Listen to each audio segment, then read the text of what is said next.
say, oh yes, I do. And so there's a lot of pieces of the puzzle that they have, but they haven't put it together in the final format. We talk about eye exams about being needed, and then we talk about the fall hazards that are in their homes. The bottom line is it's an integrative program where we ask the question and they give us the answers, and then we go to the next slide, and sure enough, they probably said everything that we needed to say for the slide, but it's them essentially teaching the course.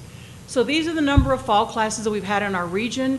We do train the trainer classes, so if you're interested in teaching this, you come to a train the trainer class and we show you how to do it, and then we go out the first time and mentor your first class. Next slide. So these are some of our initial stats.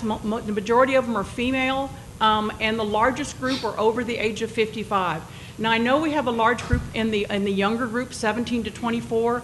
That was in one of our pilot classes, but all of these individuals said, I know my mother, I know my grandmother, my great-grandmother is in need of this information as well. Next slide, please.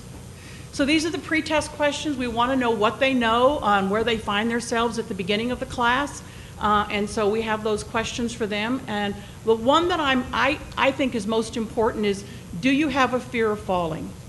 And nobody really asks them that question, because if they have a fear of falling, guess what? Their worlds get smaller, much smaller, and that's not what we want for our older population. We want them to be able to enjoy the rest of their lives. So after we do our presentation, go to the post-test questions, thank you, and 86% of them say, wow, I can make some of these changes and they're not so hard to make.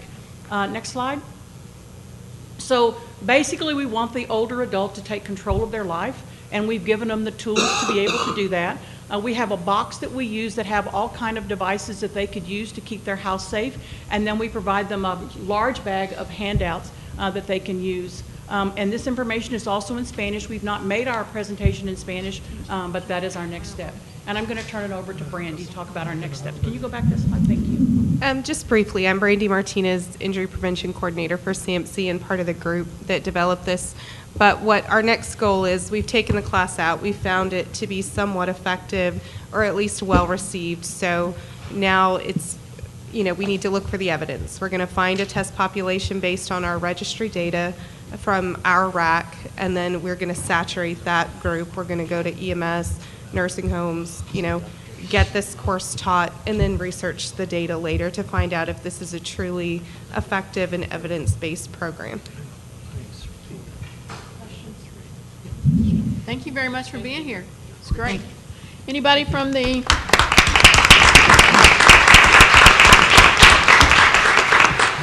any committee members have questions? Anybody from the audience have questions? So I guess I have a couple things. So there's another RAC that's sitting out there wants to be able to talk about this. Would you be willing to share with other RACs, have them come and do that? Absolutely. Okay. All right. Thank you. Now let's go back to the last slide.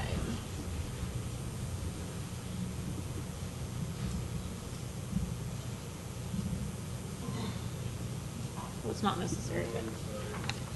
So we need to talk about the priorities for the next meeting. So obviously the registry, the registry work group, we're going to make that a high priority. So if there's anybody out there that's sitting thinking about data, your registry, how to get information, your regional registry, that meeting will be before the Trauma Systems Committee, and it's usually around noonish. It's open. Please come and join us. The next issue for priorities, each of the committee members has an area that they're supposed to target. You heard them talk about it today. So if you're out there and you're a level 4 and you want data brought forward, please talk to those members that are the representatives. Kevin is going to be our EMS, our medical. So again, we want to make sure that we're well integrated with the system. And then any priorities for May that we haven't talked about? Anybody? I will remind you that May is National Trauma Awareness Month. So if it's possible, if you have a best practice that you would like to share and talk about that, if you will let me know, I'll be happy to put you on the agenda so that we can celebrate Trauma Awareness Month.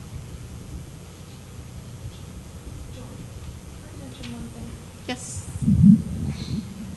I just wanted to bring up one thing in our office, that we have been checking trauma registry to make sure that facilities are being compliant with the requirement on that.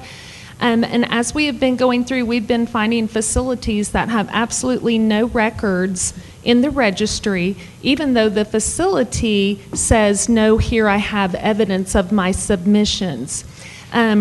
And I'm not exactly for sure what has happened, but evidently at the very beginning of submitting your records, you need to assign your facility so that your records will be sent and accounted for in your account. And this is not happening with every facility. So we have, as we have gone through, we've identified about 9 facilities so far. We've contacted some of them, and they talked to the registry, got the fix, and got their records assigned correctly. But if there is any way, make sure that whoever's entering that information, that you are putting in the correct identifier so that those records are sent to your file in the registry. The registry calls them orphaned records, and they don't know where they go. And so just please be aware of this, and if you're wondering, get with the registry to make sure that your records are in there. And as our office identifies them as we go through and check for surveys that are coming up, we will let you know for sure. Anybody out there have any experience with that you want to tell us about? So I think this is one of those things that we can address through those educational webinars. I see Daniel still back there, so we can address that. Any other issues anybody wants to bring forward? If not, thank you very much. We'll consider ourselves adjourned.